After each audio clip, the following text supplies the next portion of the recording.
Урбаниот дел на Скопје се уште пулсира. Од неодамна метрополата на различни локации доби 5 нови мурали на тема COVID-19.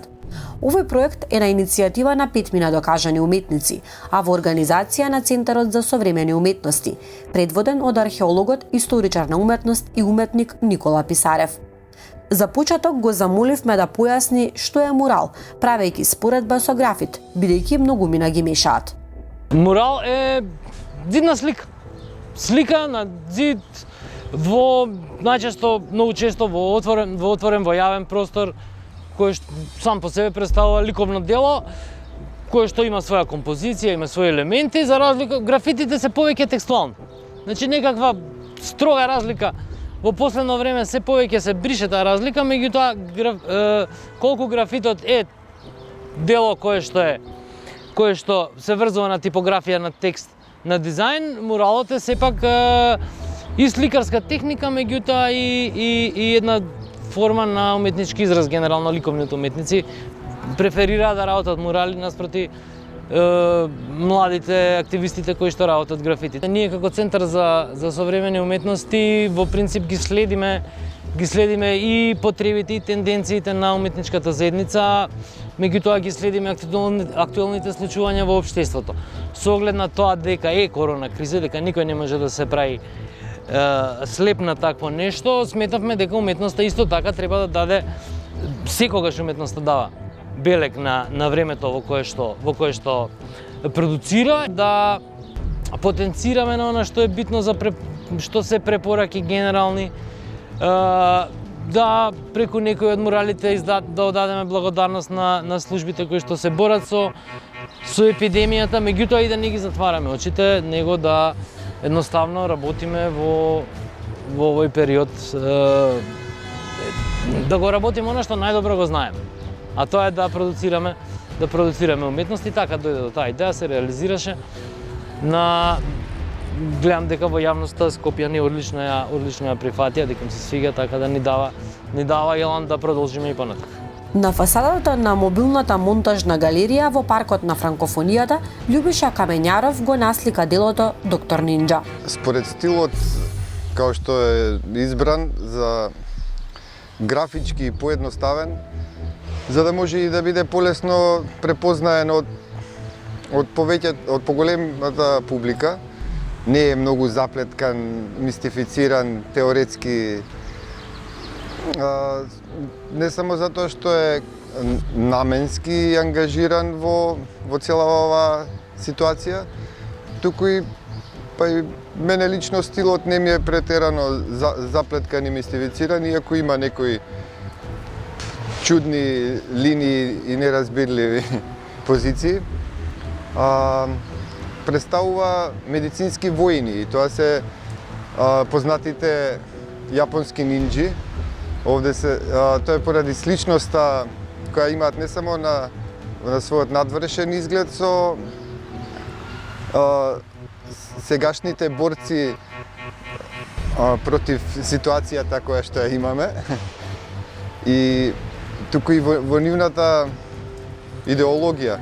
И едните и другите многу посветено се залагаат, или принципите и началата кои што ги следат, честност,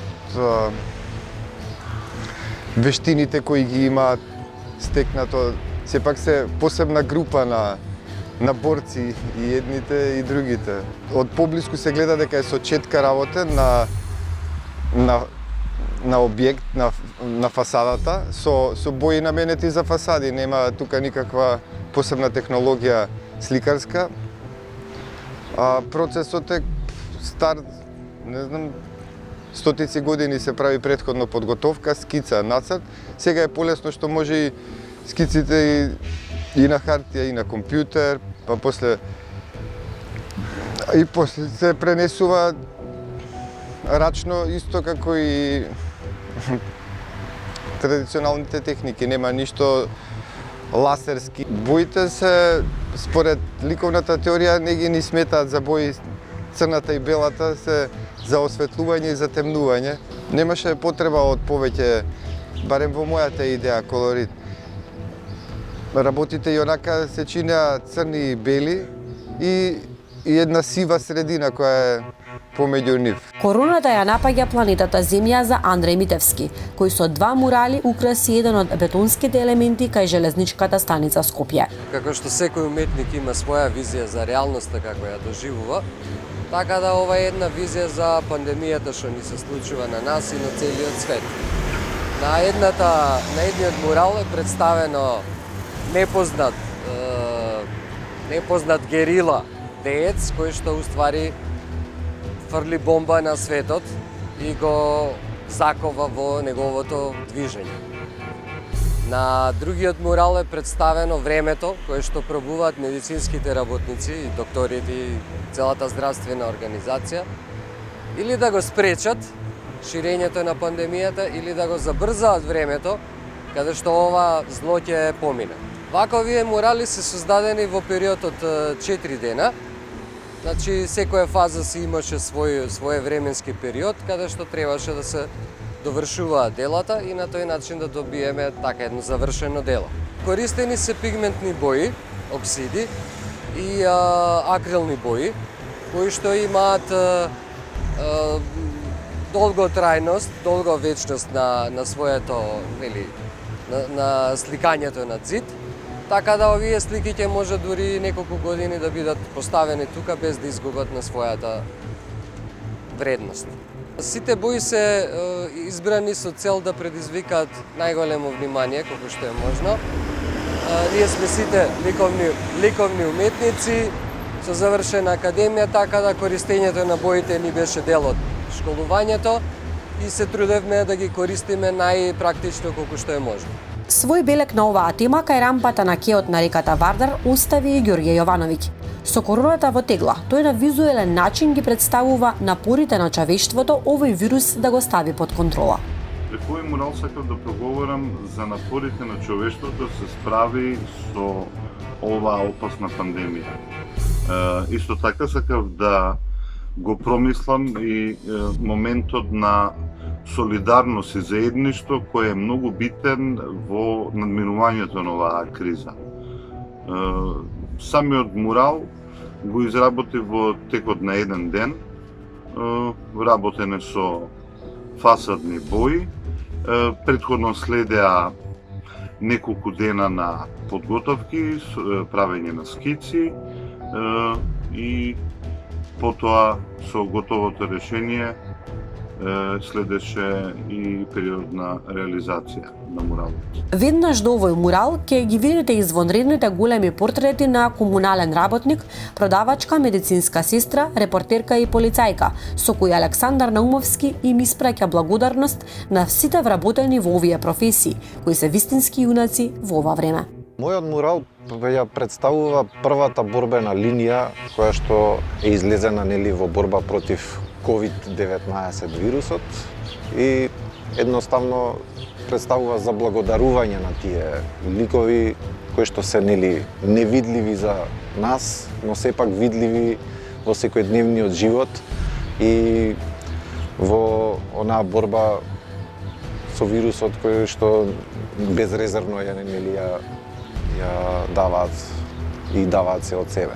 Искрено, многу брзо го насликав, дури сам се изненадив што толку брзо некако ја завршив целата работа. Од прилика за едно 7 работни часа, односно за еден работен ден, ја го завршив муралот. Боите си дојдоа спонтано сами по себе, затоа што генерално луѓето кои што работат со тие дејности во оваа прва борбена линија се униформирани луѓе и самата униформа ја означува нивната боја. Муралот Вртење во круг да го прекинеме кругот, сместен пред поликлиниката Битпазар, е дело на Иван Ивановски. Што представува овој невообичаен кружен мурал, ни објасни токму авторот. Представена куќа која си ја брка опашката и насловот на делото е враќање во нормала. Референца значи на фразата што ја користиме за како беа работите пред светската пандемија на COVID-19. И идејата е да го постави прашањето прво што е нормала, после дали стварно би сакале да се вратиме во свет каде што така лесно се случи ваква закана за здравието на граѓаните во целиот свет. Го работев доста брзо и голем фокус беше на идејата. Посебно кога се работи на површина која што, да речеме како во овој случај е кружна, предизвика да се пренесе идејата, така да направи скица, таа пренесов кога се прави интервенција на ваков простор. Мислам дека треба да го направам во духот на уличната уметност. Заради тоа ги избрав најконтрастните бои, црна и бела. И заради тоа ја избрав и локацијата. Ме инспирираше за да го направам куќата, зашто нормално кружна површина, која што значи завршува на почеток и сосема ми одговараше на идејата и на фигурата што сакам да ја представам. А дали вие се завртивте кога поминавте покрај овие дела? Ќе се завртите? Ќе подзастанете ли да ги погледнете подобро? Ги прашавме нашите соговорници, умее ли уметноста да влијае врз менталното здравје? Па мислам дека влијаат затоа што, не знам, јас се обидувам барем да внесам позитивна нота некоја. Ете тука фигурите се бели на црна основа, така да не е се црно, иако има голем дел темнина, сепак има и тука ја гледам таа светлината и може и помалку иронија да се вметне, па да биде и забавно и може би со сатира да биде и смешно, па да се насмееме. 5 минути не мора многу. Од секој пат уметноста била користена за прикажување или кажување на некои пораки кои што би се обратиле до јавноста, особено до нашиот македонски народ. Така да сметам дека со секој чин на уметничко творење, баш во ова време, во ова тешко време на социјална дистанца, сметаме дека со нашите пораки ќе придонесеме или за поголема верба во иднината, или па за запазување на некои мерки кои што може да спасат нечиви живот. Се надевам дека може. Реакциите што ги имавме додека ги работевме моралите беа позитивни. Нормално имаше и такви кои коментира и рекоа дали сега покрај сите други работи треба да се сликат овие теми, овој ужасни с кои сите поминуваме, но да, животот е комплексен и не се состои само од убави нешта. Од друга страна, мислам дека оставањето на ваков тип траги може и пораки може да ни помогне во некоја идна ситуација како потсетник дека животот носи многу предизвици, дека ние треба да здраво да се поставиме и соочиме со. Во секој случај, не само во оваа ситуација, визуелната комуникација е присутна насекаде, преку дизајнот, преку високата уметност и преку се, значи уметниците секогаш сакаат да искажат некаква порака нели со визуелниот јазик. Мислам дека од голема корист и на уметниците и на случајните минувачи да постои нешто што ќе можат да го видат, да го претолкуваат. Уметноста влијае на менталното здравје, затоа што има една друга форма на комуникација преку слики, преку комуникација која што ослободува емоции, која што буди емоции, креира емпатии, така да се надевам дека влијае. Можеби некај 100% од луѓето, меѓу кај 20, 30, 50% од граѓаните. Да, затоа што баш ги посматраме и овдека на Кеот и на другите места прајат, ќе ги сликаат, ќе се насмевнат. Во целото сивило практично додаваме малку боја што е многу битно, едноставно, пазите, и за обичниот граѓанин е битно да знае дека различни сегменти на општеството сите заедно се трудиме да се надмине оваа криза. Оддишката од оваа корона криза што уметниците ја прават, секој во свој облик, погледнато од било која перспектива, е оддишка за сите нас.